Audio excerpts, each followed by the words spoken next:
Hello friends, எல்லாருக்கும் வணக்கம். இன்றைக்கி நம்ம ஆதி சமையல் யூடியூப் சேனலில் சூப்பரான காசி அல்வா எப்படி பண்ணுறதுன்னு பார்க்கலாம். அதுக்கு முன்னாடி நம்ம யூடியூப் சேனலை ஃபஸ்ட் டைம் பார்க்குறீங்க அப்படின்னா மறக்காமல் சப்ஸ்கிரைப் பண்ணி கூடவே பெல் ஐக்கானை கிளிக் பண்ணுங்கள். அப்போ தான் நாங்கள் போடக்கூடிய எல்லா வீடியோட நோட்டிஃபிகேஷனும் உங்களுக்கு வரும். வாங்க இப்போ வீடியோக்குள்ளே போகலாம்.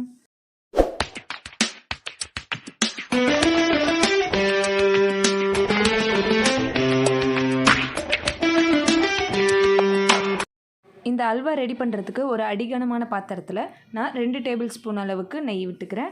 ஃபஸ்ட்டு வந்து நம்ம முந்திரி பருப்பை மட்டும் நல்லா வறுத்து எடுத்துக்கலாம். நான் இன்றைக்கி முந்திரி பருப்பு மட்டும் ஆட் பண்ணியிருக்கேன். உங்களுக்கு விருப்பம் இருந்தால் திராட்சை இல்லைன்னா பாதாம் பருப்பு இந்த மாதிரியும் ஆட் பண்ணிக்கோங்க. இதை நல்லா வறுத்து ஒரு பிளேட்டில் மாற்றி எடுத்துக்கலாம்.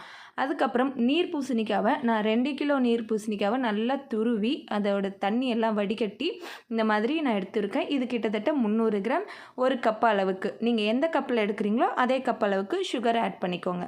அதுக்கப்புறம் இந்த பூசணிக்காவோட தண்ணியை வந்து நீங்கள் எடுக்கக்கூடிய கப்பில் கால்வாசி மட்டும் ஆட் பண்ணுங்கள். ரொம்ப வந்து தண்ணியை ஆட் பண்ணிடாதீங்க.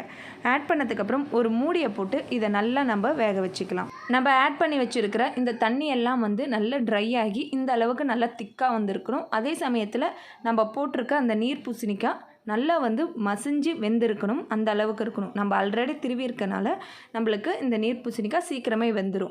இந்த மாதிரி ஆனதுக்கப்புறம் இதில் நான் கொஞ்சமாக குங்குமப்பூ ஆட் பண்ணியிருக்கேன். நான் குழந்தைங்களுக்கு கொடுக்கறதுனால குங்குமப்பூ தான் மேக்ஸிமம் ப்ரிஃபர் பண்ணுவேன். அப்படி இல்லாதவங்க நீங்கள் லைட்டாக மஞ்சத்தூள் ஆட் பண்ணிக்கோங்க. இல்லை கேசரி பவுடர் ஆட் பண்ணணும்னு நினைக்கிறவங்க கேசரி பவுடரை ஆட் பண்ணிக்கோங்க. இது கூட நான் ஒரு பிஞ்ச் அளவுக்கு சால்ட் ஆட் பண்ணிக்கிறேன். இந்த சால்ட் போடுறதுனால நம்மளுக்கு ஸ்வீட்னஸ் வந்து கொஞ்சம் தூக்கி கொடுக்கும். அடுத்தது நம்ம சுகர் ஆட் பண்ணிக்கலாம். ஒரு கப் அளவுக்கு, அரையிலிருந்து 3/4 கப் அளவுக்கு நம்ம சுகர் ஆட் பண்ணிக்கலாம். எந்த கப்பில் நீங்கள் வந்து நீர் பூசணிக்காய் எடுக்கிறீங்களோ அதே கப்பில் சுகரை வந்து மெஷர் பண்ணிக்கோங்க. கிராமில் போடுறீங்க அப்படின்னா 150 கிராம்லேருந்து 200 கிராம் போதுமானது.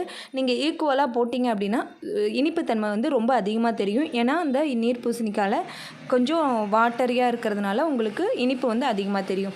இந்த அளவுக்கு நம்ம சுகர் போட்டதுக்கப்புறம் நல்லா வந்து சுருண்டு வந்ததுக்கப்புறம் கொஞ்சமாக பச்சை கற்பூரம், நான் பச்சை கற்பூரம் மட்டும்தான் போடுறேன். உங்களுக்கு பிடிச்சிது அப்படின்னா ஏலக்காவும் இதில் ஆட் பண்ணிக்கலாம்.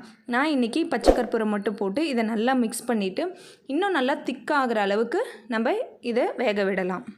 நம்மளுடைய அல்வா வந்து நல்லா சுருண்டு வந்துருச்சு. இந்த ஸ்டேஜில் நான் 1 டேபிள் ஸ்பூன் அளவுக்கு நெய் ஆட் பண்ணிக்கிறேன். இந்த அல்வாவுக்கு நெய் வந்து அதிகமாக தேவைப்படாது. நான் மேக்ஸிமம் 4 டேபிள் ஸ்பூன் அளவுக்கு தான் நெய் ஆட் பண்ணியிருக்கேன். மறுபடியும் கொஞ்ச நேரம் கழித்து அந்த ஊற்றின நெய் வந்து நல்லா அப்சர்வ் ஆன அப்புறம் இன்னொரு டேபிள் ஸ்பூன் நெய் ஆட் பண்ணிவிட்டு நல்லா நம்ம மிக்ஸ் பண்ணி விட்டுடலாம். இங்கே பாருங்கள், பேனில் ஒட்டாமல் நல்லா வந்து மிக்ஸ் பண்ணும்போது நல்லா சேர்ந்து வரணும். இந்த அளவுக்கு வந்ததுக்கப்புறம் நம்ம 6 நாளும் உங்களுக்கு லைட்டாக கெட்டியாகும். இதுக்கும் ஸ்டேஜுக்கு முன்னாடியே எடுத்திங்கன்னா ரொம்பவே தண்ணியாக இருக்கும்.